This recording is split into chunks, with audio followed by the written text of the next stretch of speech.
Hello, my name is Richard, and I'm here today to tell you about Winchester Creatives, and especially about how a group of volunteers help to empower the next generation of creative talent to mind the gap. This is our story of hope about what we've achieved between January 2020 and June 2021. If you'd like to get in contact with us at all about our initiative, don't worry, there's some contact details here, but they'll be replayed at the end of the presentation. Do feel free to get back in contact. So, quick introductions. My name is Richard Coope. I set up a change consultancy practice in Winchester called Brightful. I'm a proud recipient of the Beamer 100 Champions of Change Award in 2020. Feel very honoured to be recognised for the work I did for local charities like the Pavilion Project to help and inspire students from Southampton Solent to become entrepreneurs, and also to volunteer my time to help support the TEDx Winchester event that took place last year with a group of magnificent sort of volunteers. So this is all about how my co-founder and I, Dan Benham, created and supported and ran Winchester Creatives since the beginning of last year, and what we achieved together with a wonderful set of volunteers. So it is a story simply at its heart of hope. This is how we helped 25 unemployed young creatives under 25 years old get full-time jobs in the digital and creative industries during a pandemic and the worst recession in the UK for 300 years. And the hope we've delivered can be quantified. So of the 25 mentees that we had supported from November 2020 all the way through to June 2021, we surveyed them in how they felt at the beginning and at the end of our program. And they told us this, that our work that we did led to a 72% reduction on their feelings of helplessness. It led to a 67% reduction on their feelings of job despair. It also led to a 63% reduction on their feelings of loneliness and isolation. More than that, we were proud to hear that we've increased their feelings of confidence by 62%. Their feelings of becoming much more employable is 61%, and we've managed to reduce their feelings of anxiety. All of this against the background of significant uncertainty across all of their lives. And we've been able to quantify our social return on investment. So we use something called the HAT social return on investment calculator, which can quantify that every single pound that's put into the organization, how does that basically create new social profit, as in how does it support social initiatives? And it breaks down into criteria such as job creation, employment skills, ability to increase confidence, help support mental health and things like that. So in our program, we've had about 60 people involved in it, 25 mentees who have been supported by 25 wonderful volunteer mentors. We've had 10 people in our volunteer team. We've managed to deliver and support 25 jobs in the creative industries. We've supported and funded 10 work placements. We've ran 14 events. We've created an online community platform, and we delivered a 10-week online employability training course. All of this of a standing start, for which we are truly grateful and very, very proud indeed. So in this presentation, I'm going to explain to you a little bit about the Burning Platform, what inspired us to create Winchester Creatives in the first place. We're going to talk about our story of hope and what we have actually delivered over this last year. We'll show you how we've risen to some of the key challenges when we've maybe got a bit despondent ourselves. And we're going to talk about what happens next in terms of Winchester Creatives. Finally, we're going to just spend a bit of time talking about our social impact and thanking all the people involved in the program. So this is the Burning Platform. Some of you, and if not all of you, will have known that we've been in a big health crisis, but we've also been in a social crisis. And the social crisis has been led by this recession that we've experienced. And the scale of the challenge has been such that there has been uncertainty in the marketplace, which has led to a lack of job creation. And in particular, that's been hitting young people under the 20 and 25 the hardest. So whether or not you've seen articles in newspapers of all persuasions, whether it's Prince Charles from the Prince's Trust talking about 1 million youngsters need urgent help to protect their futures, or whether it's the Archbishop of Canterbury talking about how do we help young people out of the pit of despair, or whether it's Gordon Brown with his various initiatives to try and help galvanize people to tackle this job crisis. Whatever it might be, we are seeing more and more people shouting louder and louder about this rising issue. And it is a significant issue. So whilst the furlough scheme in the UK has artificially dampened down the scale of unemployment across the United Kingdom, and according to the Office of National Statistics and the BBC, that has been basically around the figure of 4.8 to 5.1% overall. When you drill into the numbers, what is really alarming is the statistics when it looks to the people between the ages of 16 to 24. So that was 14.6%. It rose up to 15.8%. But what it's saying is young people are being hit the hardest in unemployment terms because they're in more flexible roles. They normally worked in hospitality, or they're waiting to get internships, or they're waiting to get their first foot on the ladder and things like that. So they have been affected, and there has been a rise in youth unemployment. And the sharpest rise in youth unemployment we've experienced in the last 29 years. So according to the Resolution Foundation report in April 2021, called The Uneven Steps, Changes to Youth Unemployment, the study showed that not only do we have the biggest spike in youth unemployment for generations, that it has disproportionately hit people from a diverse and BAME background. So whilst it's been between about 15 to 20% from people from a white background, we're seeing diverse and BAME communities being hit up to at least 35%, which means that we are all in the same storm of this pandemic, but some of us are clearly not in the same boats, and we need to do more to address the inequality that is happening as a consequence of this pandemic. Which is why Panorama led with this issue in last October with a fantastic program called Has COVID Stolen My Future? And we've seen more and more people talking about this COVID generation that has lost on employment opportunities, who haven't been able to gain the benefits of furlough because they weren't necessarily in those roles in the first place, who've had challenges to their higher education. And what we've seen is institutions also being quite slow to respond. So universities have had a real challenging time. They've had to deal with COVID. They've had to go to remote learning and things like that. So we must recognize they've had an absolute torrid time of it. But the actual students are actually feeling like they're not necessarily receiving value for money. They're having a huge rise in mental health issues. We've seen the rate of suicides rise significantly in universities, and people are even questioning the value of actually paying for a higher education if it's not leading to employability. So the institutions we normally turn to help this young cohort aren't necessarily able to rise to the challenge of the scale of what is happening to them. And the impact is having a significant impact on their mental health. So the Prince's Trust said 1 in 4 UK young people have felt unable to cope in this pandemic. Some people are feeling worried and anxious about the jobs. They're not able to catch up. Some people haven't been able to access things like the Kickstart scheme and other things. They're feeling like they've fallen through the cracks, which is why The Guardian has referenced them as the sacrificed generation, the ones that will be less well off than their older generations, that was going to bear the brunt of the debt from what we've acquired from this pandemic for years and years to come. So whilst those statistics can be quite overwhelming, the one thing we want you to remember is to just think back to Christmas 2020, when John Lewis did this advert, and the advert was called Give a Little Love. And if you remember that advert, there was a boy who starts and he was looking up a tree, and he's kicked his football up the top of the tree.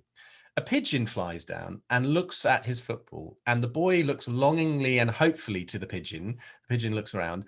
The boy is assuming the pigeon, all he's going to do is put his leg out and knock the ball down, and he's going to be able to play his football. Unfortunately, the pigeon just flies away, unaware of the boy's plight, until a girl turns up from a bus, sees how sad the boy is feeling, and with the help of her umbrella is able to knock down that ball so that that boy can start to play football again. And that analogy is something that has inspired us to what we're trying to do. Because whilst this pandemic has been hugely contagious and we've had to protect ourselves, what we want to demonstrate is a little kindness can go a long way. So we have a local graffiti artist called Hendog who'd created this piece of artistry, which is right next to the Handlebar Cafe in Winchester. And it's of a boy flying a kite and it's stuck in a tree.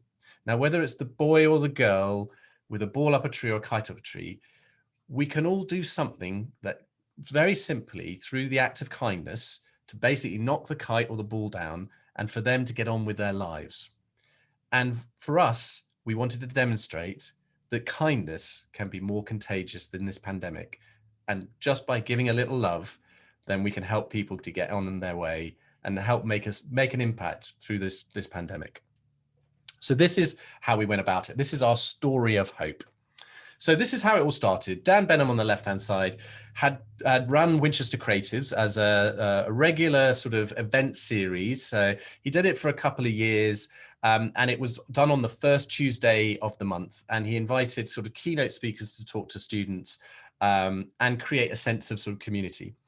It got to July sort of 2019, and Dan was a bit knackered, and he invited me to do the very last one of the Winchester Creatives event, where I did a talk called Screw It, Let's Do It, where I tried to inspire the next generation to start building up their own businesses, thinking about employability. At that point, Dan, by virtue of the fact that he perhaps was run out of steam, didn't necessarily have all the support he could have, he decided that it was time to give a rest to Winchester Creatives. And I knew in my heart of hearts, I wanted to do something to kind of revitalize it, to basically help Dan to support and honor the work that he had done.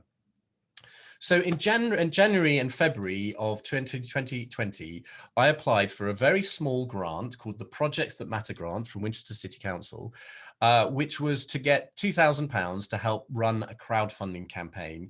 And I kind of, what I wanted to do is I kind of wanted to find a way of revitalizing the good work with Winchester Creatives. But given that we were entering into this lockdown and pandemic, it just felt entirely wrong to basically recreate a networking organization when we couldn't necessarily meet face to face. And so cast your minds back to now, mid-March of 2020, Boris Johnson has locked down the country. We are all in our houses and we're being told we're allowed 1 hour for our exercises. Now, at that point, I knew I needed to do something to help to make a difference. And I went on a daily walk for less than an hour around the Barton Meadows Nature Reserve, which is very close to where I live. And I heard on the BBC Today programme, Torsten Bell, who leads the Resolution Foundation, talk about some latest research that he'd done. So the first one was called Doing More of What It Takes is a report, which led into the UK's decisive decade, talking about what needs to happen to enable our economic revitalization over the next 10 years. And he said that because of the first lockdown, 1 million young people under the age of 25 will be unemployed for the foreseeable future. That statement stopped me in my tracks. And it made me realize with absolute clarity what we needed to do. Because I don't have a medical background. I can't save people's lives in ICU units. I didn't know how to work a ventilator, but my whole career has been in the digital and creative industry, in the marketing industry. I know a few people, and I thought, well, that's what we need to do. We need to help those young people who are going to fall through the cracks and to give them some hope. So I phoned up Dan and said, shall we do this? And to my great delight, he said, absolutely yes. So we then managed to reach out to these wonderful people. And it's what we refer to our Avengers Assemble moment, because all of these young people, when we phoned up and said, look, there's going to be a lot of young people under the age of 25 who are going to be unemployed. We can do something about it. Do you want to do something about it? And every single one of them, without hesitation, said yes. And so we had our volunteer team, but we needed to figure out what we were going to do. So this was day one. So top right, I'm basically trying to ask some questions and everyone's scratching their heads. Matt, Dan, Ari, Rebecca, Helena and Dan, we're trying to kind of work out how we're going to basically tackle this enormous challenge. We then clarified our social purpose. So from day one, we set up Winchester Creatives KIC. It's a CIC, social enterprise by guarantee. It's been set up with no commercial profit motive at all. It is set up as a not-for-profit social enterprise dedicated to helping young people to mind the gap. And we get out of bed each morning in this initiative to help young unemployed creatives under the age of 25 in Hampshire and the Winchester district to do three things. The first is to reduce their feelings of hopelessness. The second is to reduce their feelings of job despair. The third is to help them to get jobs in the digital and creative industry. We were galvanized by that social purpose. So we started documenting our brand. We started thinking, well, how should we present Winchester Creatives? And Dan B, a wonderful designer, came up with our logo. So we've got the creatives with the W as a crown on top to basically start to stimulate this idea of what does it mean to be creative in the Hampshire region? And we came up with our core idea, mind the gap. And what I want to do is I'm going to just share a short animation with your permission that I want to basically, that we created to try and explain what we do in less than 15 seconds. And because it's quite a complex topic, we set ourselves the challenge to basically explain it as simple as possible. So the sound is intentionally quite punky and hopefully is going to blow your ears off. But this is what the Mind the Gap campaign is and was all about.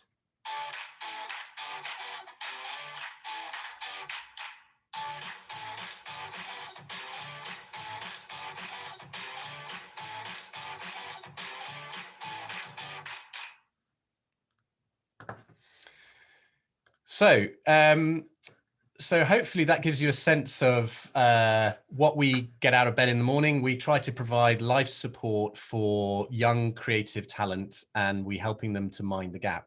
And what do we mean by that gap? So if you're a young creative at the moment, you have a gap that is an opportunity gap. You have a hope gap. You have a wage gap. You have so many gaps to get into your first role. But if you are a creative leader, then you also have a gap because you are not running your internships, your graduate programs, and therefore your gender gap increases, your opportunity gap increases, your innovation gap increases, your diversity gap increases. And so nobody wins through the gap. So what we are trying to do is the gap we are trying to fill is to provide those young creators with experience, with growth, with opportunity, to provide the creative industries with the talent and the diversity and the gender mix that they are looking for. In essence, we're trying to just bridge the gap to help them through this unprecedented time. So our initial targets when we set up, we said, right, let's think big. What are we going to try and do? So we wanted to try and raise £5,000 by September 2020. And then we also wanted to raise £50,000 to basically provide funded places for our mentees so that they could get skills and work and then get in the industry. We wanted to run a pilot program, which we have just done, and learn from it, and then scale it. We wanted to basically repeat it, but at scale for more people. And then by December 2020, help lots more people because we basically have a proven pilot scheme that works. So that was our plan, and that's what we intended to do. And this was our strategy. So the work that we're going to do fitted into three elements. So there's, first of all, there was the Mind the Gap campaign. So that was our crowdfunder campaign. That was our ability to raise awareness with the issue, to apply pressure on local leaders to support young people, to help influence policy, to champion youth causes. But we just didn't want to be the group of people who just talked about the issue. We wanted to do some lasting and positive and meaningful change. So we knew once we raised our initial money, we'd move into our Mend the Gap program. And the Mend the Gap program is when we would offer mentoring, apprenticeships, paid for work placements, would run online events, and we'll help increase the opportunities for people, young people. That would then lead to the ability to help those young people to jump the gap. So the third part of our programs is we would deliver employability training, skills development, collaborations and partnerships, online communities, and ongoing support. And we managed to deliver all of that. So let's take the first one, the Mind the Gap campaign. So Dan Benham and the team, when we were back there, we decided to launch our own sort of website. So we spun something up in sort of into Squarespace, and we got our crowdfunding campaign. So between Dan and I, we kind of worked on that. And we got some design from Dan B and the whole people. So want to say a special thank you, because by June 2020, we had a presence up and running. We then got our social media machine up and running. So Helena Miles, in the first instance, helped her with our crowdfunding campaign. Nicola Webster, who's a local social media sort of consultant, helped volunteer a time to basically really raise our profile in this area. Ari and Dan B did some of the design elements. And then most recently, we've had our team who our paid mentee team with Matt and Ella, and Ellie and many others who've been able to sort of get our message across in social media. So thank you. So between June and November, these guys really did a fantastic job. And in our social media, we were keen to basically raise the issue of, and particularly the local challenge, because we were, and the statistic was showing, unemployment in the Winchester district at the highest rate for 26 years. We saw in Southampton it more than double since the start of the pandemic. So we'd had more and more people unemployed. And in the same, in Portsmouth, we've seen a 201% increase in unemployment. But we just didn't want to keep it local, because we knew that there were systemic issues within our industry that we wanted to address as well. So we knew that there was an industry gap, because we currently find, and based on latest research from the Design Council and many others, it's still been the case that 13% of the design economy is from a BAME background. And how can it be that it's dominated by predominantly white middle class people, and the opportunities aren't coming through for minority ethnic backgrounds, who sometimes have to send 80% more applications in order to get their first role? And not only that, there has been a gender disparity. We still only have 17% of design managers who are female, despite the fact that 63% of students studying creative arts and design at university. So how is it that 78% of the industry becomes male? And where are those working graphic designers and statistics are showing are earning 6% less than the same on their male counterparts? So I was very glad and honored to have collaborated with Mahadi Manuoloki. She's the community manager from Liberty, and she very kindly came on board as a Winchester Creatives mentor. We both won a BEMA Champions for Change Award in 2020. And with her guidance and with her support, we sought to tackle these industry issues. So how do we get started? So remember that £2,000 grant we got from Winchester City Council? They basically said, match fund that. If you can raise £2,000, we'll give you £2,000. So we thought, how do we raise £2,000? So we created products. So this wonderful t-shirt that I'm wearing was created by Dan B. We sold wristbands. We sold holdalls and bags. We sold posters. And my personal favorite is our Winchester Creatives mug. So bottom right in this picture, our mascot is called Sid, and he represents Sid Vicious, the legendary musician from the English punk rock band, the Sex Pistols. And he reminds us to embrace rebellious self-expression. So you'll see he's got a nose ring, and he's a punk guy. So I have my coffee and tea every single morning just to remind myself, and so does our mentees, that we can find a way to express rebellious self-expression and provide some hope to those young people as well. So we sold these initiatives, and on all of those, these wonderful young artists created original artwork. So Dan created the poster for Winchester Creatives. Eloise Taylor created this wonderful poster of the statue of King Alfred in Winchester, but without his shield and his sword, but this time with a skateboard and a coffee cup. And what she was trying to do is to recognize that Winchester is both an old historical town, but it's got a new, vibrant kind of creative energy, and she was trying to represent that and just make sure that Winchester and the inhabitants around and the Winchester districts kind of embraced all of that. Matt had a bit of a torrid time in the first lockdown, and he wanted to use that as a way of expressing some of the uncertainty, the anxiety, and perhaps indeed some of the depression he had in that period of time. And he created this wonderfully powerful poster that we sold through our crowdfunding campaign. And Ari on the right-hand side was super inspired by the Me Too movement and Black Lives Matter movement. And she created this wonderful poster called "We Will Not Be Silenced," which is talking about the need to close these industry gaps, particularly around sort of gender issues. So we decided also to enlist the support of Alexander Frey and create video content. So Dan and I kicked off our campaign, but we asked the artists themselves to talk about their artwork. So we filmed Dan and we filmed Matt and we filmed Ellie and Ari talking about why they created their artwork in order to inspire people to buy it. My wife got roped in, and she's a professional photographer, and so she wanted to help us to grab local attention. So we went to the local university while it was still a building site, and we were given the opportunity to take some photographs outside of it to kind of raise profile and hopefully grab some local PR, and sort of formally launch Winchester Creatives back in June 2020. Ellie then kindly asked her partner to go around the whole of Winchester to basically promote our wares. So she created this wonderful face mask called Mind the Gap, and then her partner basically went around and demonstrated this wonderful T-shirt in various locations in order to become eye-catching. So thank you for that, Ellie. We also made sure that we all said very loudly and defiantly, "Up yours, Corona." So there was a BBC One campaign that tried to basically bring some sort of humor to a very terrifying and fearful time.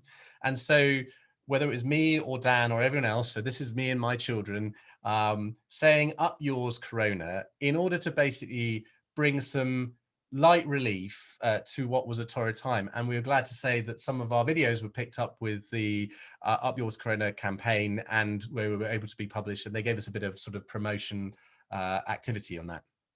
That then led to some early press coverage. So we were humbled and honoured and grateful to be referenced in the Hampshire Chronicle, the Daily Echo, and we got a full page spread in the Winchester Residents magazine, all seeking to kind of support our initiatives. And for that, we were extremely grateful. That then led to our crowdfunding success. So our target was £5,000, but we managed to raise £6,000 over that period of time, which we were absolutely delighted with, and people love their rewards. So thank you to everyone who gave £5, £10, £50, £100, £200, whatever you gave. It was greatly appreciated, and we've got a thank you for you at the end of this presentation.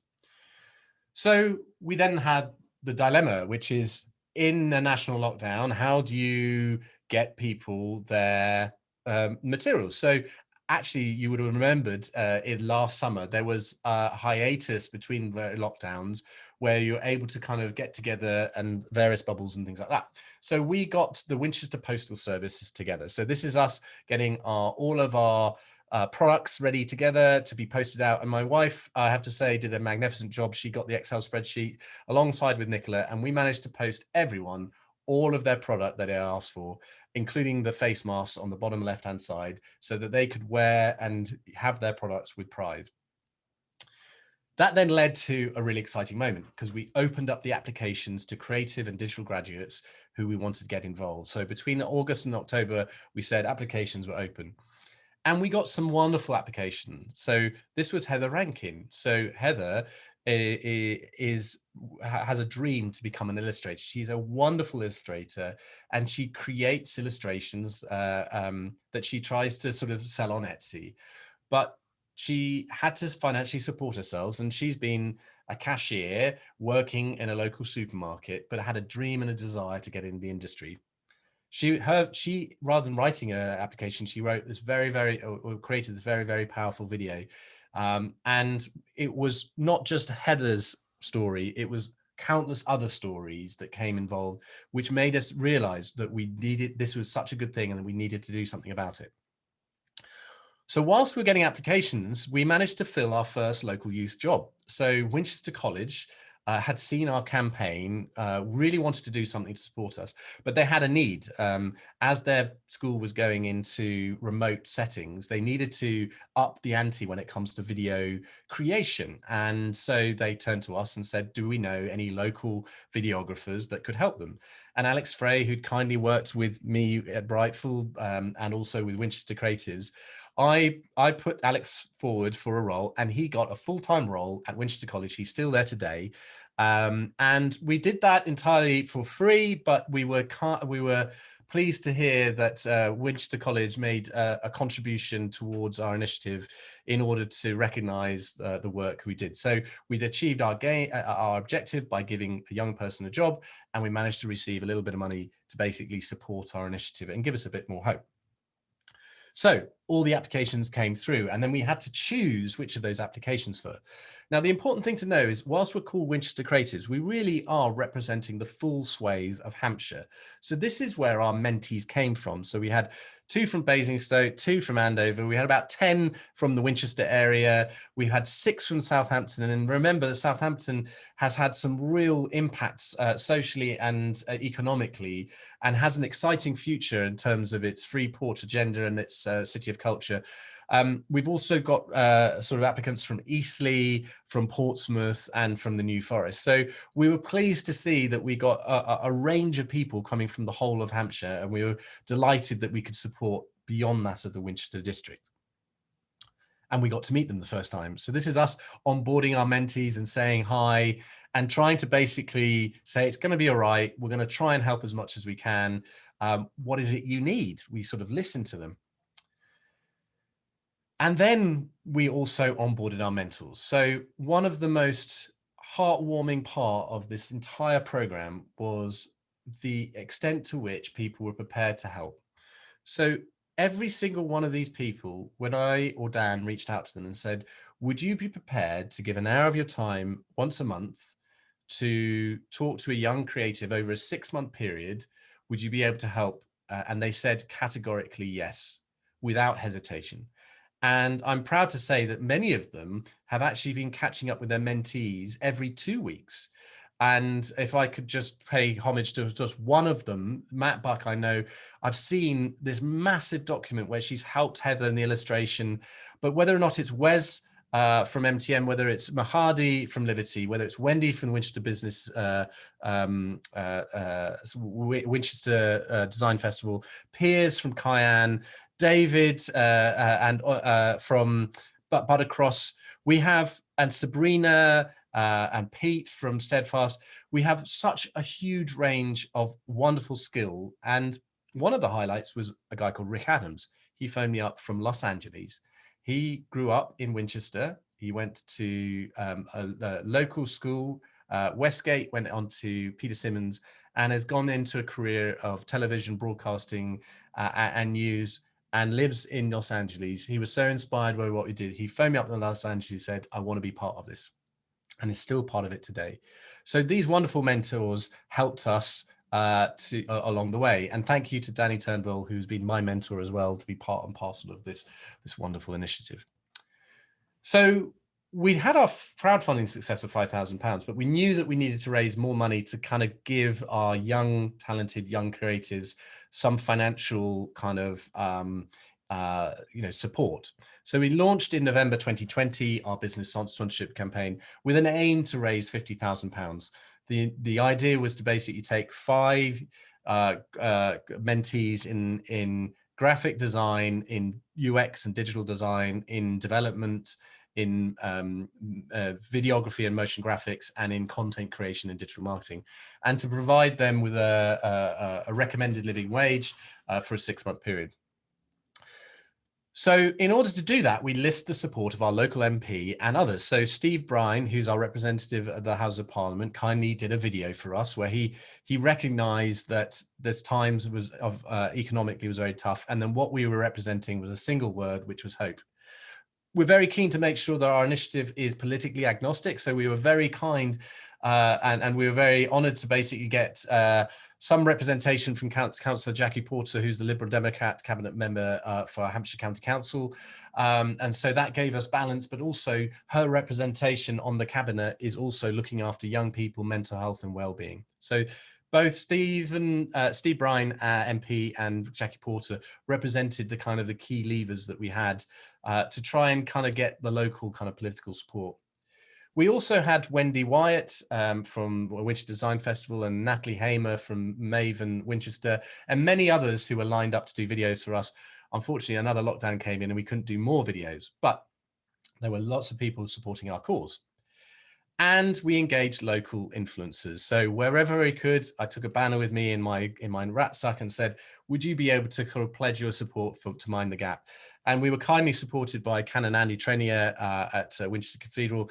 My son is a chorister at the cathedral. And I managed to sort of say, look, do you mind? And he instantly said yes and said, when we say thank you to him.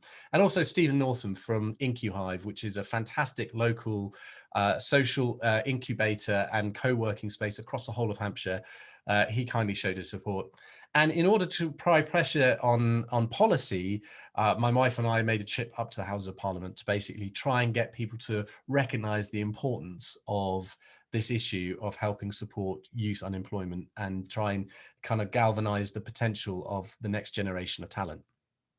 That led to some really good success. So we got our first few sponsors. So Casella Family Wines are a fantastic global wine brand, but they're most known for selling yellowtail wine. So you can find that in all major grocers.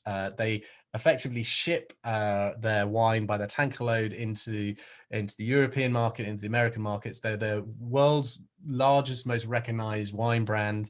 And they kindly came on board as our first sponsor. But we had the Winchester City Council sponsorship. We had some initial sort of funding from Winchester College, and then Pete and Spencer from Cactus Consulting, also who were doing some advisory for me in my Brightful business, were kindly donated towards our cause. And from the very beginning, not only have I volunteered my time entirely for free for this program, but I wanted to financially support it. And so Brightful has been a sponsor for this initiative as well. So we celebrated the success of our sponsorship. So in Hampshire Chronicle in November 2020, this is Kevin Chin. He's a friend of mine. I play cricket with him. We went out for a meal or one of those eat out to help out schemes. And I said, look, I'm sorry, this is probably going to be the most expensive meal you're going to have, because I'm going to tell you about Winchester Creatives. And I really hope that you can tell your boss about what we're doing so that you can kind of sponsor some of our young creatives. He was good to his word. And they did. And so I want to thank Kevin Chin, Marketing Director of Casella Family Brands, and Simon, his boss, and also John Casella from the Casella Family Brands, who supported us, because that really gave us the momentum. So if you haven't picked your tipple of choice for the weekend, I highly recommend a Yellowtail Shiraz to be drunk, of course, responsibly, because they got good social values in terms of their CSR and they supported our cause. So that then led us to appearing on local TV. So there's Dan on That's Hampshire TV. And we got two of our mentees, Hannah and I think Ella and Amber, onto Winchester Radio. So we started to get a bit of buzz about what we were doing. And we then received this message from our wonderful mayor. So Councillor Patrick Cunningham wrote us a letter and said, well, I'm able to present you with a Local Hero Award in recognition for your efforts that you've made to ensure local people are cared for when they needed the most during the pandemic. We were deeply touched and very honoured by that. And so, yes, we kind of won these awards, and we were termed local heroes amongst countless other local heroes who supported in food banks, who supported the most vulnerable, who supported in hospitals. We realized that Winchester is a place of selflessness, and we were proud to be part of that.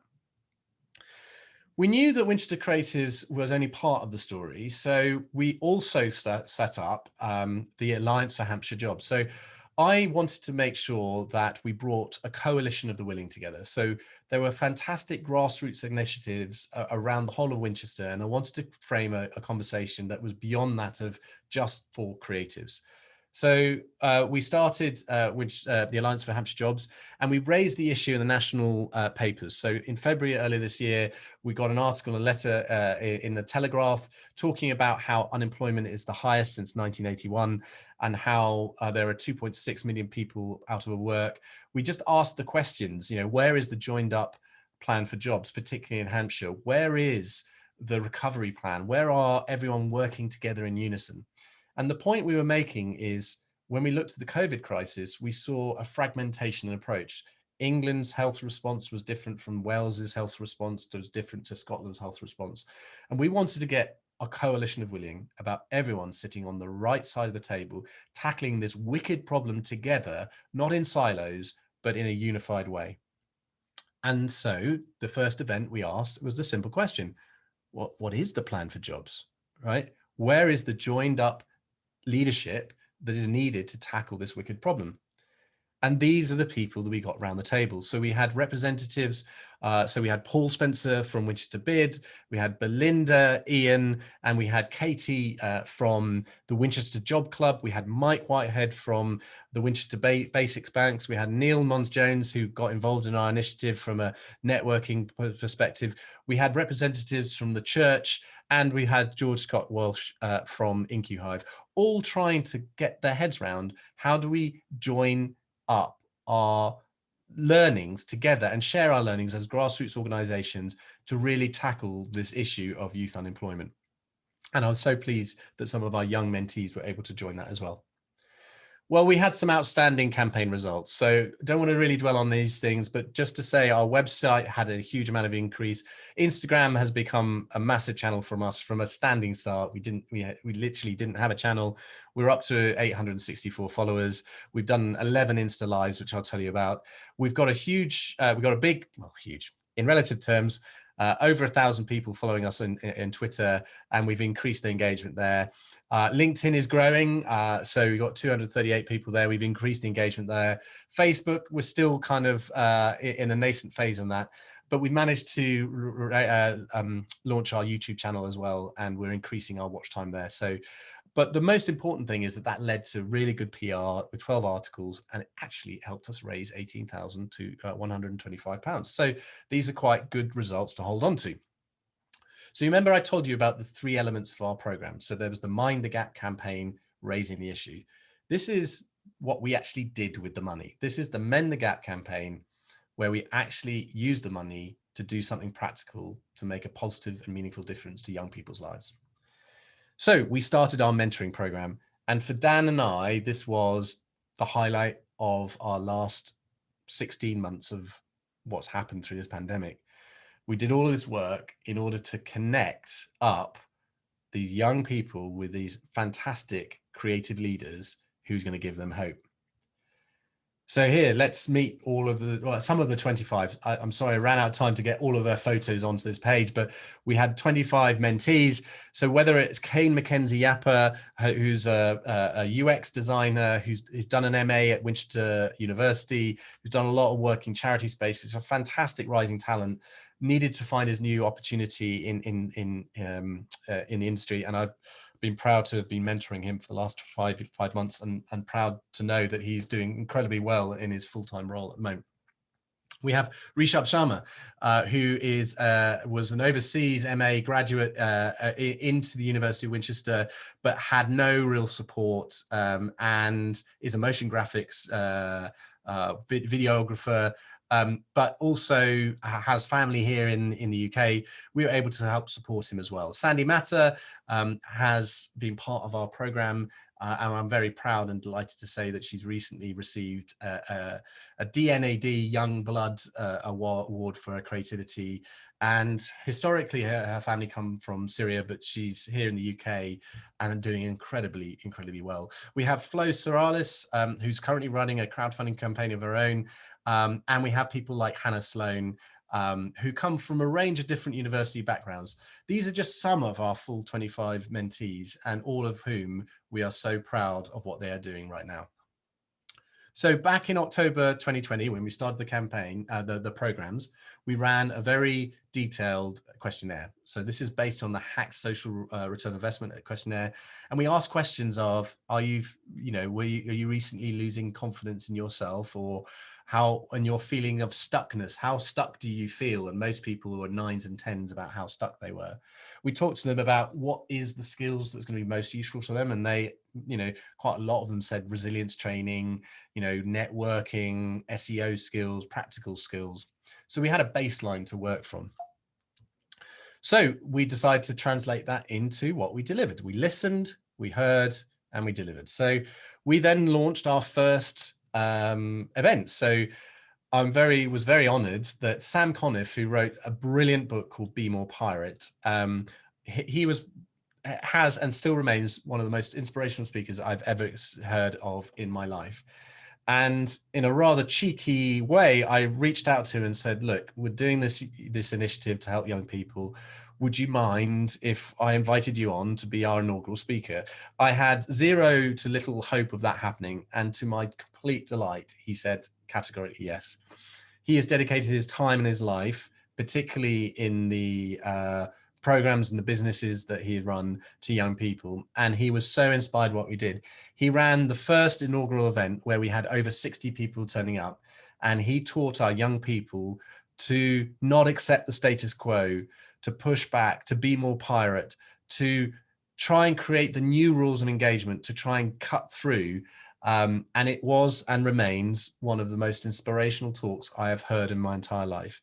And if you haven't seen in this presentation, you'll see the links are always in below. If you get this presentation, just click on that link. You'll see the full event on our YouTube channel. I highly, highly, highly recommend that you listen to it.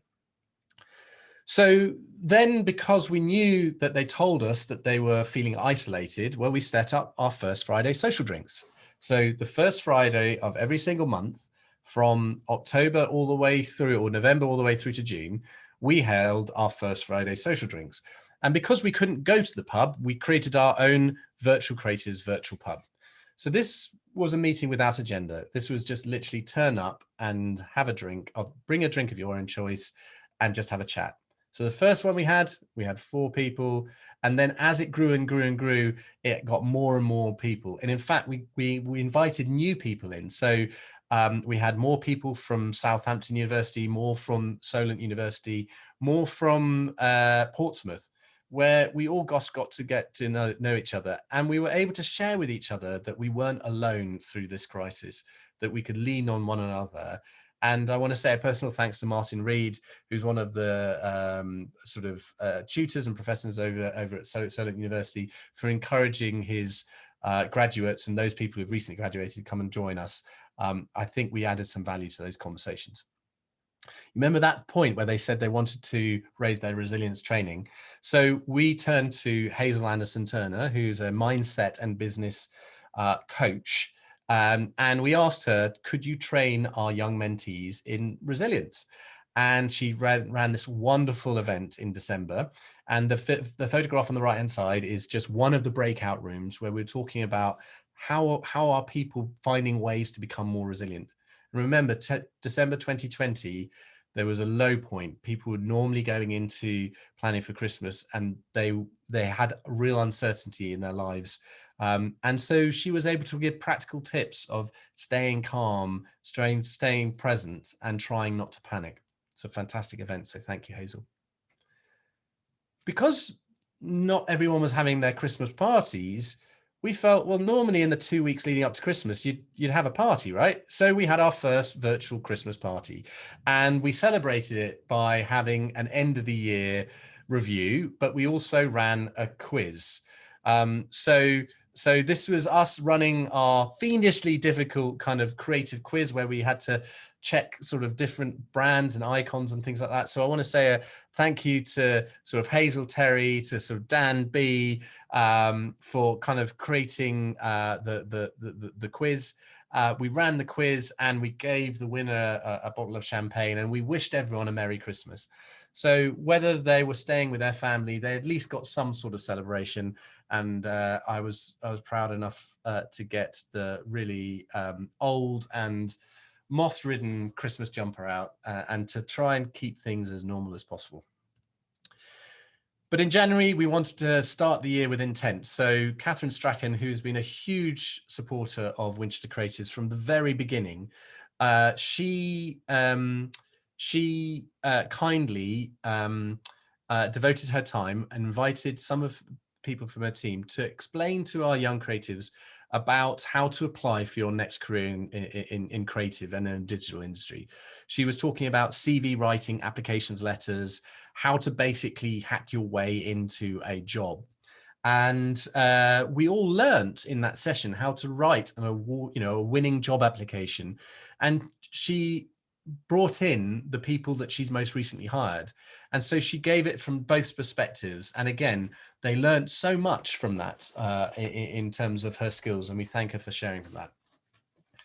We also wanted to talk candidly about diversity and inclusion. And Sabrina Chevanez is a friend of mine. We're both sort of agency owners and we work in the industry, and we had great conversations through lockdown. She runs Complex Creative, and I invited her in to talk to us about finding strength in diversity and not really holding back, knowing that the sum is greater, is greater than the elements of the parts. But we needed to have a really honest discussion about diversity and inclusion.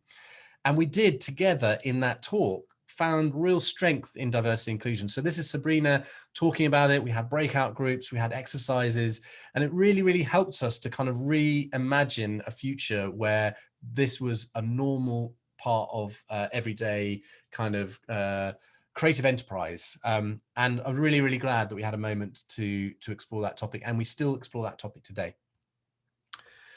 If you think about February, I think the nation as a whole got Zoom fatigue, and we thought, well, let's not just have another just drink and pub, let's just mix it up a bit.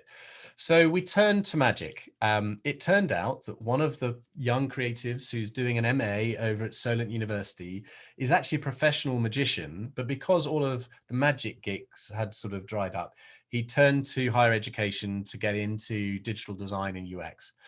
His name is Miles Thornton. And as soon as we found out that, we said, we'll invite you to the next event. So one of the highlights of the last sort of 15 months was when Miles did his lockdown magic.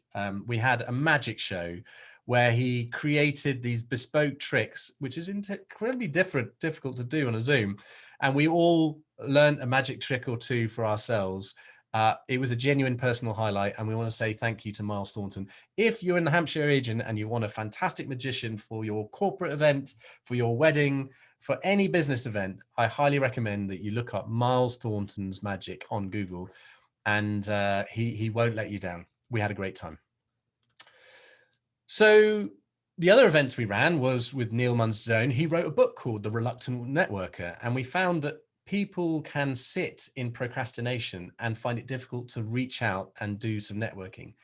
So you remember Heather Ranking, who was the illustrator that I said was working in a local supermarket and really wanted to become a professional illustrator. And so Heather, we approached her and said, can we fund you to be our illustrator in residence for Winchester Creatives? And you'll see in these events, any illustration on the right-hand side is Heather's wonderful way of, rather than typing up notes, she just captured everything we talked about in wonderful illustrations. And we were able to give her a job opportunity at the end, which I'll tell you more about. What was great is Hannah Sloan, who's part of our initiative, came up with wonderful ideas. She said, why don't we create an Instagram live sequence called Young Lives Interrupted? And why don't we invite people in who are equally passionate about supporting young people or the diversity inclusion issues or thinking about what to do with internships? And let's do short, sharp, half-an-hour conversations on a Friday afternoon at 5 o'clock. And so between March and June, we have run our Young Lives Interrupted Instagram Live interviews. So whether or not we've been talking to Teresa Chambers from the Fashion Retail Academy, or Jasmine from Find Your Intern, or Paul Gonella from Portsmouth Creatives, and many of the people involved in our programs. And you remember that graffiti artist I talked to you called Hendog? Well, just 2 days ago, we managed to have an interview with him. So we're trying to build bridges and networks for people who are passionate about this issue. So If you're at a loss to see something to watch, go to our Instagram area and have a look at our Instagram lives. And Ella Povey, who's done every single one of them alongside with Matt, has done a fantastic and phenomenal job. So that was the program of work that we did. But we also wanted to go deep and further. So the Jump the Gap initiative was all about layering in employability skills, practical things that will increase confidence and capabilities to get into the workplace. So in order to do that, we launched our own online community platform. So this is based on something called the Mighty Networks. It allows us to basically have a specific area for this cohort where we can share with them details of our mentoring schemes, our apprenticeship schemes. We can share with them job opportunities, success stories, employment skills, networking opportunities. They can all share their portfolios. We can share stuff about stuff to feel good about, or inspiration, or practical guides in terms of mental health or recommended reading. It's been a real lifeline for them throughout this pandemic. And the beauty of the Mighty Networks is that it allows you to run online courses. So we then invited our 25 mentees to participate in an ultimate copywriting and SEO course.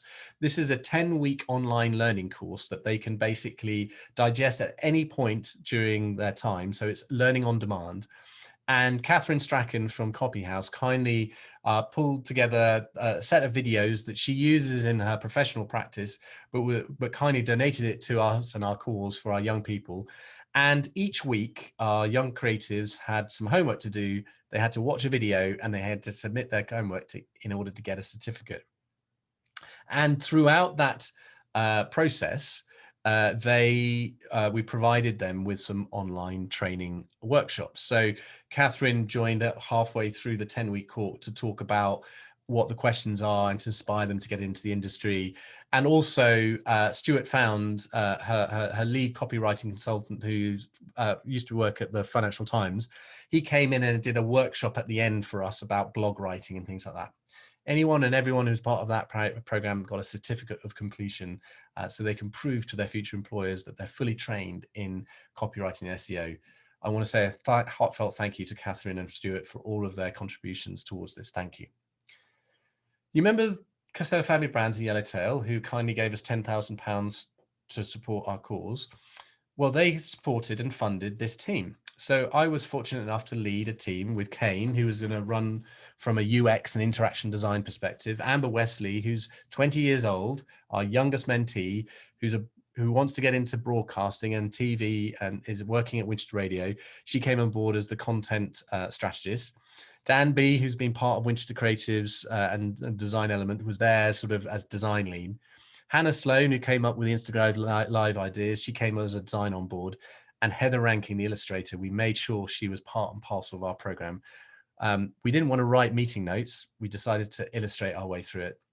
And Kevin Chin on the right-hand side, he not only did he come down and have that meal with us, but he really did transform the lives of these people by giving them the opportunity. So this is what we ended up doing. So with the contribution that businesses make, we say you get to access to our young creatives to work on a creative brief of your choice. And in January 2021, they came to us with a magnificent creative brief. They wanted to create a brand new wine to sell into the European marketplace, but it was more of a premium wine. So a lot of their wines sort of are, a retail and a mid-range side. They wanted to basically create a new wine category that they could basically sell into grocers and hopefully grow from that. So we accepted the challenge, and they wanted a sort of integrated campaign to kind of launch it this summer. So back in January, this team kind of asked the questions like, where are we? We did some research. We looked at the art of the possible of where could we go? We then shrunk that down as where should we go? We worked out how to get there. We worked out the plan of how we measure success. And we had the final opportunity to do a final pitch to the whole of Casella Family Brands European operations, their sales managers, their MDs, to basically inspire them of what this could be. And as we went, this is Heather's illustration. So as we had our own internal brainstorms on a Thursday, she would basically kind of sketch out what we discussed about. She would talk about the themes we were talking about, how we were dissecting the consumer, what type of territories we're going to go on. And as you get to see this video later this year, you're going to see this wonderful campaign. I'm going to give you a glimpse of some of the work that we did. But the reason I'm doing that is because I want to show you the caliber of what these young creatives can produce. So this was the cover of our presentation to this new Shiraz that's going to be up in the marketplace, which is going to be called Pepperbox. And we came up with the look and feel, a brand idea, a brand identity. So this is what it's going to look like. You're going to see this plastered around in different places. So we got a campaign around Bring Some Adventure to the Table. It's a new Shiraz bottle. We're talking about a wine with cracking flavor. You can see how it kind of works photographically in a group setting, or whether it's at a meal, or how it pairs with meals. We've even looked at how it might work in print and how that might work with menu items and things like that. So you get a real sort of taste comparison between what it how it might complement things like steak or vegetarian or vegan options. We've also given in-pack promotion stores. So how might the bottle sit within the store? What might we do to basically make it stand out, or might you entice you to sort of buy or even try it? And we've also created kind of a website design, which came kind of pulled together alongside with input from Dan B and Hannah and Amber, which we then presented to them. And the link of that in the Envision is below. So in overview, we did a social campaign. We did some sort of out of home ideas. We had poster campaigns, we had print ads and things like that. And this was our team pitching to the senior team at Casella Family Brands earlier this year. At the end of February, we had the opportunity to present to them. And I want to put this in perspective. For these young people, particularly say Amber, who's 20, but we've got Hannah, who's also under the age of 25. We've got Kane as well. This opportunity won't transpire in their careers for at least another 20 years. The ability to not only pitch to the managing director, the marketing director, the sales director, but also to the founder of one of the most iconic and powerful brands in this industry would normally go to managing directors, creative directors, senior designers. And what would normally happen in the industry is these people will be working with on the projects behind the scene and wouldn't get the opportunity to present it themselves. This is why this opportunity was magnificent. They got to pitch their own work to the clients directly and hear their feedback directly. So thank you, Casella Family Brands, for that opportunity. With the money, we also, in parallel with Casella Family Brands, we created our own funded team, Winchester Creatives. So we felt it was important not to be volunteers going forward, but whatever money that we could, we'd give it to the young people. So Ella Povey, Eloise Taylor, Dan B and Matt Hampsey also received payment to basically help support our Mend the Gap campaign. So this was the campaign, and Dan Benham kindly kind of led this team while I was leading the team Casella Family Brands. And they created a Mend the Gap video talking about, they wanted to show people and touch them in their head and heart about the impact we're creating. So put the benefits we're doing in the voice of the young people. And they wanted to show all the initiatives we're doing. So this is them as they were working through their program. We were kindly supported by Winchester Business Partnership. This is a local networking team and a wonderful, kind man called Keith was running it. And he came to us and said he's got this idea of doing this covered market idea. Could we come up with a brand that would help him sell into Winchester or Southampton? And Eloise Taylor, myself and Dan B kind of started looking at it, and Dan B ultimately created this wonderful poster. And it was a bit too early because of Winchester, but in spring of 2020, there's going to be the Artisan of Foodie Spring Market. And the initial design element was created by Winchester Creatives, and we were proud to support him in that regard. Another initiative we supported was Be Wise, is a collaboration of all of the youth mental and physical health services in Winchester. And it's called Be Wise because the WYSS stand for Winchester Youth Services. So Sean, who's helped set that up, came to talk to us. and we volunteered and offered our help. We kindly requested, look, is there a way in which we can pay our young creatives? And this is where a really exciting collaboration happens. So Drop the Mask is a similar kick that has been doing some really interesting work. It is founded by Greg White, who is committed to supporting people with a background of mental health challenges and wants to give them a safe space to create wonderful work. So they do a lot of video graphics, they do online events and sort of motion graphics.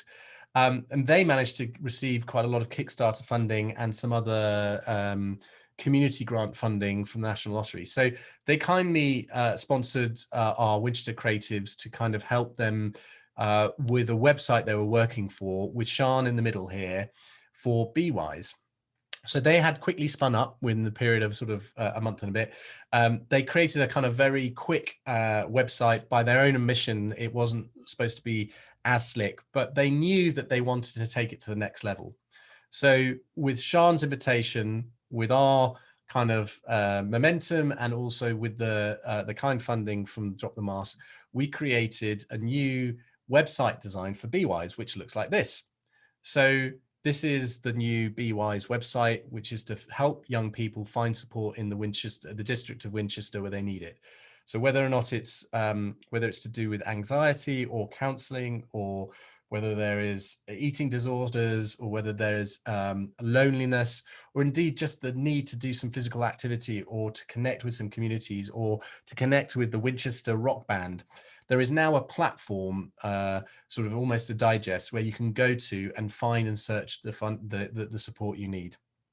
And again, if you want to look at those designs, the Envision link is in the presentation below. So this is some of the other pages. You can see what we helped to do the story about what BeWise is all about. And there is a search function. So if you're dealing with bereavement, or whether you're looking for support. So the audience for this is carers and parents, professional providers, and young people looking for the support they need. And the other opportunities came around is through my kind of commercial work through Brightful. I was approached to do quite a bit of work for Dr. Martens. Been working with them since February of 2001. Fantastic dynamic brand, understands the youth market. And I was proud to know that not only did I work with old clients that I worked with the last 6 years, I worked directly with the global leadership team and the CEO and the financial director to do some exciting programs of work. But I'm really, really delighted that I was able to involve people from Winchester Creatives. So Hazel Terry, who was one of our creative leads, and also Matt Hampsey here. We were able to contribute to Dr. Martens PLC's programs of work. So one of the things we've just launched is to help them launch Backstage, which is a brand new employment intranet, employability, employee experience. And I'm at the process of working with them alongside through Brightful, but alongside with our Winchester Creatives team, to help enable this newly listed company on the FTSE 250 to become future ready. And what does it mean to make their workplace more future ready? And so what's great is that we're working with globally international and recognized brands who understand and respect the youth market. At the end of all that, Dan and I received a new letter from the Mayor of Winchester. This time we got a badge. So this is us holding our community awards. And ever since we started, Dan and I have not taken a single penny from the work we've done. And that red badge means more to us than anything that we've done. It's almost like our Blue Peter badge, because we never did this to seek recognition at all. But sometimes it's nice to know that someone in the background is looking and watching and encouraging us on. But that badge is for all our efforts. So every single volunteer, every single person who is involved in this initiative, we wear it for pride for you, for all of the great works that you have done. And at the end of that, in June 2021, we were able to get together and have an outdoor barbecue. Everyone did a lateral flow test. We were able to kind of get together as an outdoor bubble. It was a very COVID secure event. And we were able to ask ourselves in person 3 questions. What was the peak? What was your thing you were most proud of during the whole sort of pandemic? What was the pit? When was the point you were feeling your lowest? And what help and support do you need now? Honestly, having meaningful on conversations like this matters enormously. And for these young people to feel like they were normal. So Rishab got to meet our chickens, and there were some kittens and things like that. For them, it was a chance for normality to return. And so we're really pleased to see them face to face. So what was our Mend the Gap campaign results? Well, we had 4 sponsored projects. We're delivering right now one European campaign. We've had a pitch to a major grocer who's taken on that campaign. We've delivered an intranet for Dr. Martens. We've supported 3 local charities. We've created these partnerships. Our online community network, we have lots of posts. We put job postings up there. People are sharing their portfolios. It's highly used. The online training, we managed to take a number of people through that. They've got certificates. They give it a 9.6% net promoter score. They found it really useful. But beyond all those stats, the most important thing that happened is we got to meet each other in person. So stats and measurements can say one thing. What it doesn't do is talk about the real importance of actually meaningful conversations when you get a chance to meet in person. So I told you in the last part of this presentation, I'll talk to you about raising to the challenge. And this was, any good story of hope has a pit of despair. So in the third act, the heroes, the volunteers, as it were, have an unsurmountable challenge that they find it really difficult, and they find a way of sort of overcoming that challenge. Well, this was our kind of pit of despair moment where we really had to dig deep. So, we had our challenge. We tried to really raise £50,000 to kind of do as much as we possibly can for these young people. And we've done an enormous amount given the money we've raised. We only really ever managed to get to £18,500. So we couldn't do the full extent of what we did, but we made that money last very long. One thing we did do is we had lots and lots of conversations with amazing businesses who shared a lot of enthusiasm, but it was a bit close, but no cigar. So we had 37 conversations with University of Winchester. We had lots of conversations with Solent, University of Southampton, Portsmouth. They've got wonderful local businesses here like IBM, Arqiva, Vodafone, Ordnance Survey, all in the Hampshire region. And we had some great sort of encouragement with Simon from Anglepoise, who I know is doing some great work with the Winchester Design Festival. We had some conversation with Simply Health and the MD of the Watercress Company and sort of B&Q. And we tried to speak to as many different councillors at Hampshire County Council. So we were proud that Jan Warwick's sort of daughter was involved in the initial programme. Steve Kramerson, both of those are councillors, either at Winchester City Council or Hampshire County Councillor. We talked to Martin Todds, who's looking after recovery over at Hampshire County Council. We've had ongoing conversations with Spencer over at Winchester Bid, and we've tried to have conversations with Southampton City Council and with InQ Hive. Unfortunately for us, this hasn't actually translated into sort of any impact in terms of our bottom line, which has really been frustrating. So whilst we've been delivering all of this social impact, the big issue, like us with many, many other not-for-profit organizations and charities, funding has been the real challenge. And part of it, as we reflect on it, is sometimes there is a challenge of the new. So you remember Hen Dog, who did that amazing art installation of the boy with the kite stuck up his tree. He's creating a new graffiti school for young people to kind of learn graffiti in a very legal way, and he's asking for legal spaces for young people to kind of show their creativity. But he wrote an article in the Hampshire Chronicle which was really resonated with us. He said, Winchester is a place where we pride ourselves on how rich the history is, but somewhere along the way we became so engrossed in our history we stopped making it. The city became stagnant, less able to embrace new culture and ideas. He then went on to say, we now need to embrace new ideas, new initiatives, and new ways of thinking. If this pandemic has told us one thing, is that you have to think differently.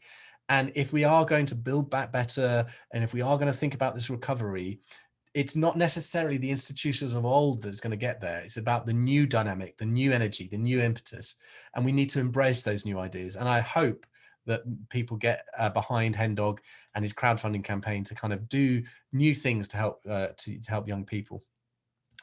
But we didn't want to get despondent. And I have to say, from a personal level, I have found it, I have had personally got quite frustrated. And because both Dan and I care deeply about this subject matter, but sometimes that kind of that challenge can be overwhelming. But we wanted to turn that frustration into positivity. We didn't want to turn it into anger. We wanted to turn it into hope. So we turned to our mentees and we created a new initiative, said the Create Not Hate poster. These young people have got a lot to be angry about. They've not been able to have their graduation ceremonies. They've not been able to see their friends. They haven't got jobs. They've stayed at home. They've abided by the laws. All the older generations have got vaccinated.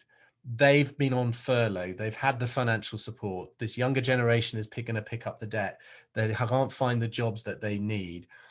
There is a bubbling, growing sense of inequality and intergenerational inequality, which, without being unchecked, is going to find its frustration on the streets. And bear in mind, the level of unemployment in young people is going to be as akin to 1981, where we saw riots on the streets. It's very easy for these young people to turn to anger, which is why we wanted to turn to positivity. So we asked them, how can we create, not hate? Can we just commission, and we're going to pay them to create posters that's going to show them a way in which we can manifest this thought of creating, not hating. And so whether it's Gabrielle's poster on the left-hand side, which is fantastic, saying radiate positivity, or Sandy Matters, out of difficulties grow miracles, or Hannah Sloan's amazing, simple, I can't, disappearing into I can. Or it's going to be Emma Savage's, she did these wonderful pictures saying all the flowers of tomorrows are in the seeds of today. And whilst everyone was feeling down and despondent, she reminded us that where there's no rain, there's no flowers. And Flo, with a good twinkle in her eye, said, when life gives you lemon, rather than make lemonade, why don't you just make a gin and tonic? So this is all about the resilience agenda. And Gabrielle did one, you're not alone when you think your future is going up in smoke. And if life is tough, but you are tougher. And Heather Rankin, our illustrator, kind of said, well, no, now's the time to have confidence, to show off what you can do. And finally, from Hannah Sloan, don't believe everything you think, believe in you. And actually, you're not too small. You can contribute to and be part of the change. So whilst we've had a really, really challenging time, particularly in fundraising, and myself, I would say I have got despondent at times, thinking we're alone in this, but then I remembered how many wonderful individuals have supported us along the way, and how grateful we are for all of the support we've received. But that doesn't stop us from asking the right questions. So here in Winchester, we had any questions. It turned up in June 2021. And Robert Jenrick came along with Chris Mason and Emily Thornberry, and we tabled a question, which is, what's the plan to help young people mind the gap and to put them at the center of local and national recovery plans? And Chris Mason is a personal hero of mine who does sort of the newscast sort of program, and he's the political correspondent for the BBC. Whilst he couldn't endorse us directly, he showed his encouragement for us. So we hope, until we see a joined up approach from our local and council governments and our national governments, we'll just gently encourage people in a positive way to try and do what's right for young people. So this is what's next for Winchester Creatives. What we hope is, after that valley of despair in that third act, in our fourth act, it kind of goes to a new hope. Well, the truth is, we're in a moment of reflection. We raised £6,000. We managed to get to that £8,000. We're going to take a break. We've delivered the cohort 1 for 25 mentees. We are going to be asking ourselves through the summer, do we just stop entirely and be proud that we did something in that pandemic? Or do we continue because there's a greater need once furlough tapers off in September to help support people into jobs? Or do we evolve into something else? If we do continue, we do know we need to get sustainable funding in place in order to scale appropriately. So what we want to do is we want to help 70 mentees in our cohort 2, which we had planned for October this year, but because fundraising has been so difficult, we're moving back to January 2021. And we intend to do the same program, but for more people. And eventually in sort of January, that's January 2022. And then January 2023, we want to basically do it for 150 mentees. So we want to scale it. And we've had these good conversations with these wonderful institutions, wonderful organizations. We still remain open to support. So if this presentation has kind of inspired you and you think that you want to get involved, please, please, please do get in contact.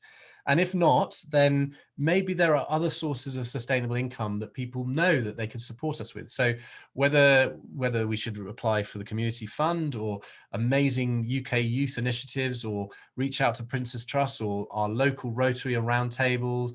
We know we're doing continued work with Dr. Martins. We thank them for that. We're seeing a lot of energy, particularly around supporting young people in the Southampton City of Culture bid. So whether it's Southampton Go or Southampton City Council, we'd love to get involved. You know, just call us and let us know if we can do anything. Or the government is doing the Help to Grow scheme, or whether it's through Comic Relief or leading businesses. Wherever you think there is some sustainable income that can take this program of work to the next level, please get in contact. Because, and this is what's important, is we've done our pilot scheme, we've proven it works, we've got a scalable model that can continue to mind the gap, to help mend the gap and jump the gap for young people. It's all in place, all of the infrastructure is in place, we just need to crank the handle again and do it again, but we need funding in place in order to manage it and manage the community going forward. Because we know the social return of investment we want to achieve is more than what we have done. We know the potential of this. We can scale to involve 110 people, scale to 75 mentees, whilst keeping our mentors and our lean kind of staff, but this time a paid staff. We know that we can push on and create 40 jobs. We know we can create 20 funded work placements. We know we can deliver 28 events and 5 online training courses, which will ultimately lead to every single pound that gets put into our organization creates 15 pounds of social impact. But we need that pound to be put in the first instance. So this is finally to wrap up our social impact. So I remember at the start, we said this was the story, and this is the most important thing. We've helped 25 young people get full-time roles in the digital and creative industry during the worst pandemic and recession for 300 years. We'll hold on to that and feel very proud of it. We delivered these numbers in tangible form, with reductions of helplessness, in job despair, in loneliness and isolation, increasing confidence in employability and anxiety, and helping our young people to feel less stuck. We managed to deliver that social return of investment where every single pound put into our organisation generates £7.25 in terms of social profit. It's measurable, and we can share that with you if you're interested. Get back in contact with us, and we've done a blog post that talks all about it. So we're very, very proud of those measurable impacts that we have delivered. So how do we raise the money overall? So this is just going to show you how we raise the money. We've got the initial £2,000 that we got from the Winchester City Council grant, which was match funded alongside. We then raised 23% of our money. We self-raised through our products. The Casella family brand funding came through, which is the significant chunk that came through. We made a little bit of money through our online training with some of the sponsorship support here. Brightful, my commercial business, put more money in to support this. Winchester Business Partnership put some stuff in, and there was a small contribution from Winchester College as well. So we managed to get some income, and we thank everyone involved in that. But this is more important. This is how the money was spent. So 90% of all the money was spent went directly to paying these young creatives, money in their back pocket so that they can start their professional career in the digital and creative industries. The money that wasn't spent on them, we spent a little bit of money with the Mighty Network sort of license so that we had this online community space. We spent just over £100 to basically provide some food for a barbecue, and Casella Family Brands kindly donated the wine for that event. And then we've had to pay a small amount of money for marketing for Squarespace licenses, buffer, just to basically kind of run those things. But to date, Dan and I, who started this initiative, have not taken one single penny, and we have chosen to basically redirect any of that income directly to the people who need it the most. But this is what really matters. aside from the numbers, it's the feedback. So whether it's Sandy Matter, who says there was a real potential for a fantastic movement for change for young people, she felt that what we were doing is unique. She felt that it's given her real confidence. She was able to talk to somebody outside of her university context or her workplace who was able to make some introductions and connections. She felt her mentor was absolutely amazing. She felt that she could present herself in her career to be more creative, more confident. And as we say, we were thrilled that she won her DBA Young Blood Award, and we know that she's going to go on and do amazing things in the industry. Or Rishabh Sharma, who felt that the effort that we put in place to put the platform was outstanding. His mentor really helped him improve his CV, his social contacts, was able to get prospects in the area. He was able to basically get confidence into getting into the marketplace. And I still to date, I'm making introductions to all my mates to basically try and get him into some future prospects that he so richly deserves. Or Kane, my own personal mentor that I've been working with over the last sort of 5 months, who says that all the offerings from the virtual meeting to the industry professionals, they felt that it struck the right note every single time. So, and he also felt that it was a credit to both Dan and myself who were tirelessly working on their behalf. He couldn't fathom how we did it day in, day out on top of our careers. To be honest, Dan and I are a bit knackered and we're a bit exhausted, and we can't fathom it either, because I've got 3 children. I've got a 14-year-old, I've got a 12-year-old and an 8-year-old. I was homeschooling them throughout all of these pandemics, as well as running my own business, as well as helping to deliver Winchester Creatives. And Dan himself was having to work and also looking after his daughter. So we're very proud of what we achieved, but we're all a bit knackered as a consequence. Gabrielle also said she was grateful that there's such amazing people who are helping young generations just out of the goodness of their heart. She got rejected for so many job applications.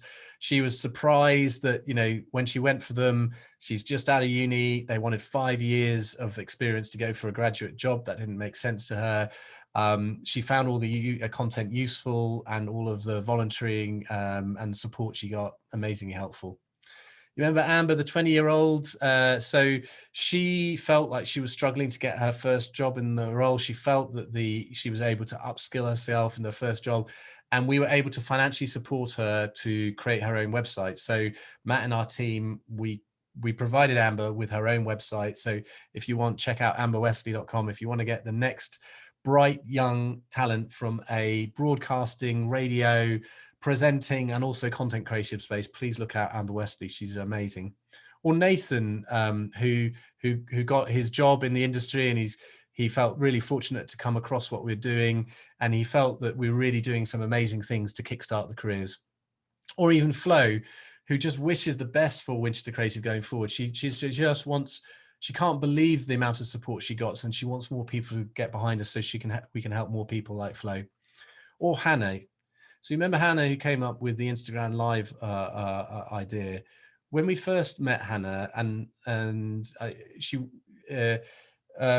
was in a bit of a low place. So she had graduated and she was interning for an agency in Wokingham for £5 a day.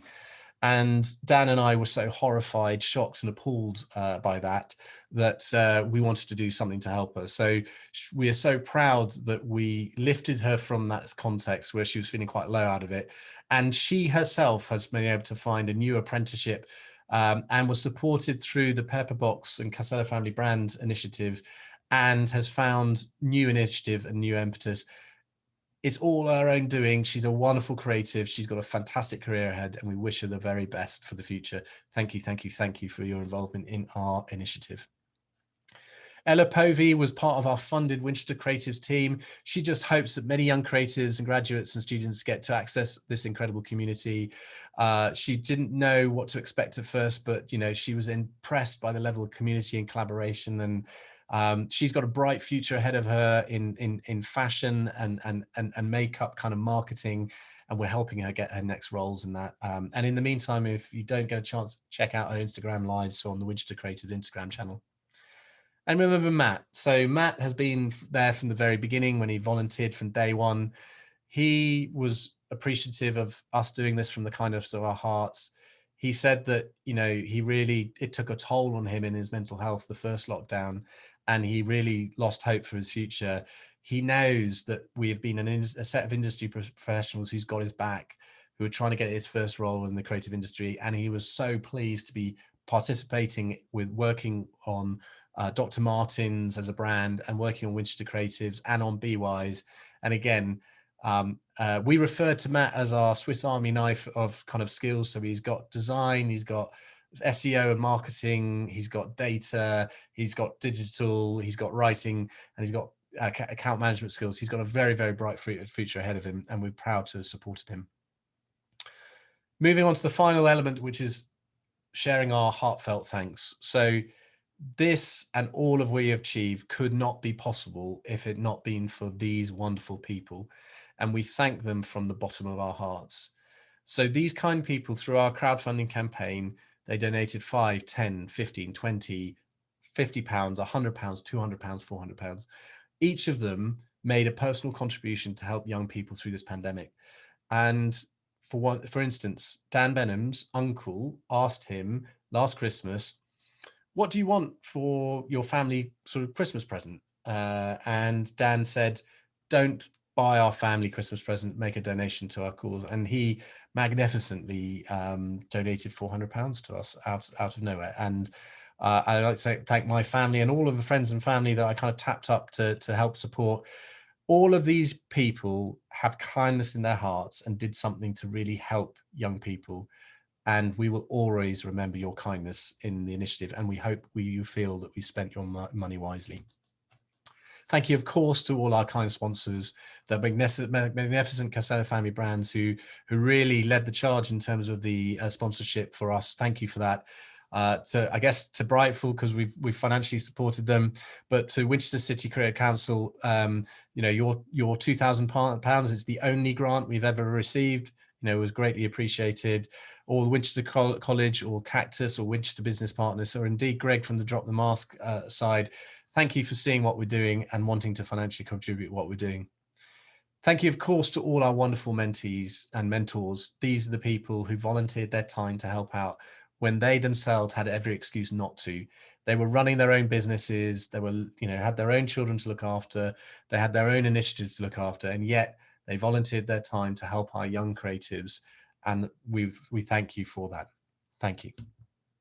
Thank you to all our speakers, whether it's Sam Conniff, the sort of the best-selling author of Be More Pirate, or Hazel Anderson Turner, or Miles Thornton for his magic, or Catherine Strachan for our ongoing and amazing support, or Sabrina Chevenez, or Neil Munns-Jones. Thank you, thank you, thank you.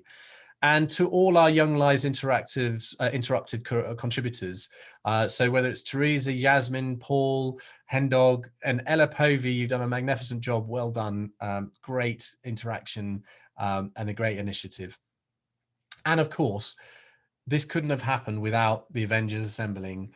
These wonderful people, out of the kindness of their hearts at the beginning of the program, saying, yes, we're in to help support for free and for no payment until we were able to support and fund some of those young people.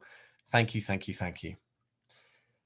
And more importantly, and above all, to all our 25 mentees. So whilst we've had overall about 60 people involved in our program, every single one of them, and the ones that aren't even listed here, we want to say thank you for your resilience. Thank you for your determination. Thank you for your enthusiasm to be part of our programs of work, and we know you've got amazing futures ahead of you, and we'll invite you back if we get the funding to do another cohort, and perhaps you can basically pass the ladder down and share the opportunities you know of and the skills and expertise to help them grow in their careers. And the last 2 points I just want to leave you with is, for whoever was involved in this program from beginning to end, from all of us at Winchester Creatives, we want to say we are grateful and thank you. And finally, just remember that during this pandemic, there are a lot of people who've had their kite stuck up a tree. They've had their ball stuck up a tree. And it's very easy to be that pigeon that sort of perches on the tree, too busy to be the bystander that doesn't do something. And it can just be a simple act of reaching out to a young person on the age of 25 and just saying, how are you? And more than that, you could do something to help them create the skills, the opportunities, the employment opportunities and capabilities to build their own futures. And during this pandemic, we just want you to remember that a little kindness goes a very long way. Thank you for listening to this presentation. We hope we've delivered on this program of work. And if you want to find out any more from us, please do get in contact. My contact details are there.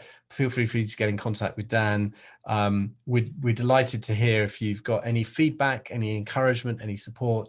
But if not, this is our moment to close the gap and just feel proud of what we've achieved and take a bit of a break and rethink about what the future might look like.